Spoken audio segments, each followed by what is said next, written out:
Error 0x80244022 in Windows Update means your computer can't connect to the Microsoft Update service. And here's a quick guide to fix it.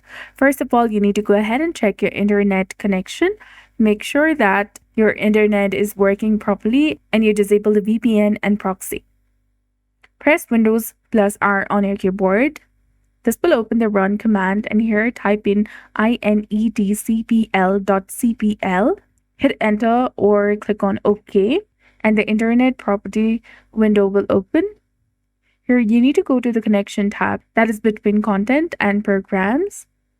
Now go ahead and click on the LAN settings, which is in the bottom. Here uncheck the box that says use a proxy server for your LAN, and then restart your computer. Another thing you can do is you can restart Windows Update services.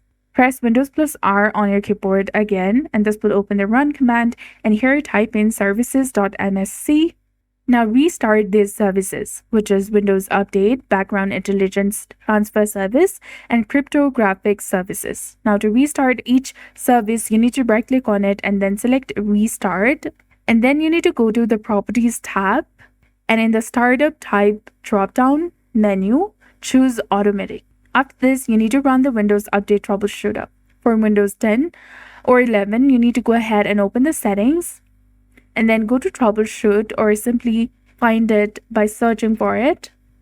Tap on Troubleshoot Settings, and here run the Windows Update Troubleshooter. And then after restart your computer and try updating again. If the problem continues, you need to try updating your Windows. Download and run it from the Microsoft website, and find and download the specific update you need from the Microsoft Update Catalog website. So that's it for this video. I hope you found this helpful. If you did, please like, share, and subscribe. Thanks for watching. We'll see you again in the next one.